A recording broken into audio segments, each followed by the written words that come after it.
Yes, we did it 3-1 in the end. It wasn't easy, but sometimes it isn't. But this team just keeps fighting, bro, keeps fighting. Just call us the great entertainers.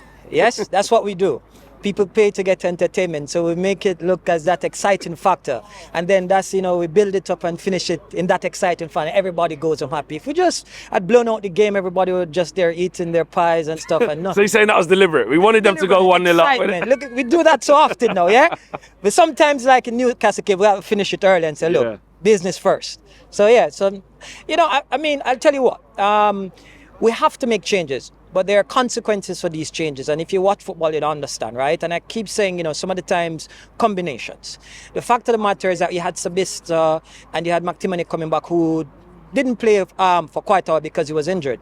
And what you have to understand is that a lot of these players are also knowing that they're the second choice. And so confidence is a hell of a thing. And so they're playing the safe passes. So if you look at everybody, it's a lot of let me make the lateral passes. I don't want to be the one to make the mistakes.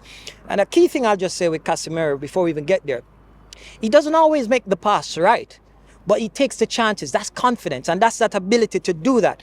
McTominay is not going to do that, right? Especially when he doesn't have that confidence.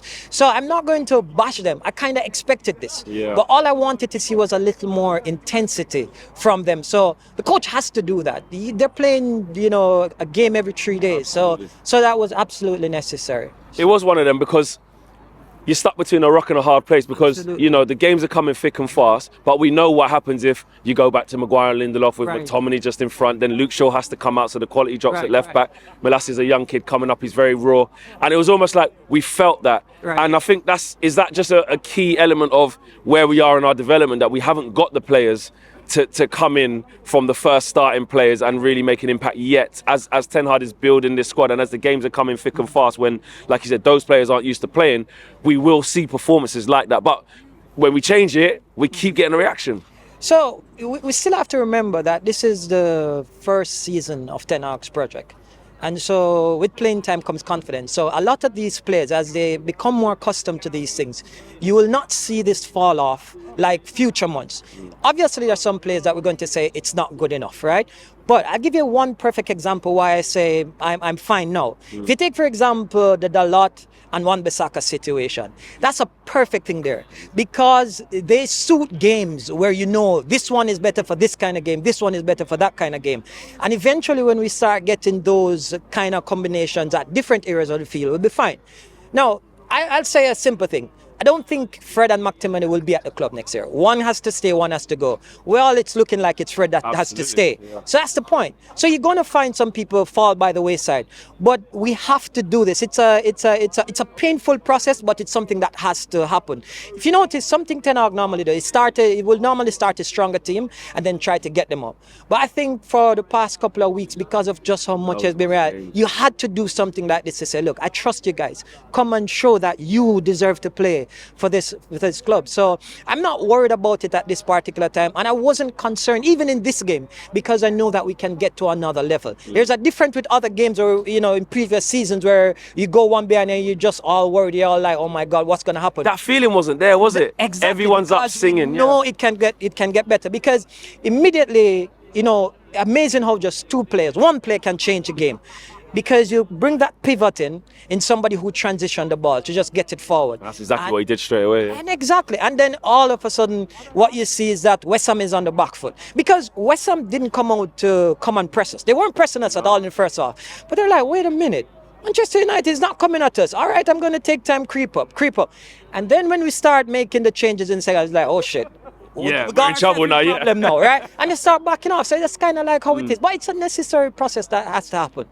In terms of individuals, Garnacho though, you spoke collectively about the team and why we are where we are, but individually, Garnacho is a kid who's had his breakthrough season this year, and he finds ways. He isn't always perfect because he's a young kid, and that's absolutely fine. But he has this star quality, this little stardust, and when you kind of need him in stand-up moments, the kid can deliver. Remember, you probably remember when Ronaldo came on against for Bolton when he just started. Yes. And all he was, has his step over. But that's raw talent that you can't train. right? And he had this kind of, you know, energy, this skill, this kind of braveness that you can't train it no matter how.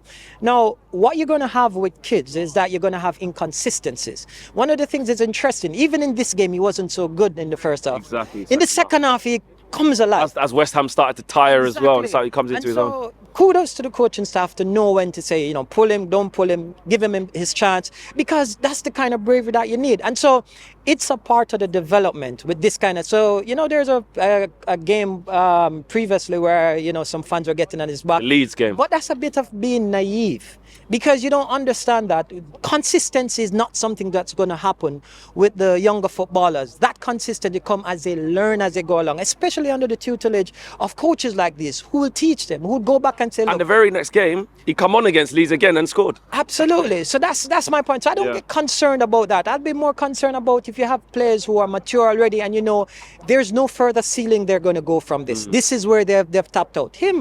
He's going to be fantastic for us. Do you think Ten Hag's managing him perfectly? Absolutely wonderful, because remember, you know, at this age, sometimes you can get a little bit carried away, especially have people telling you around you, family members too, can be a bit distracting, believing that you should play more than you should and stuff of that nature.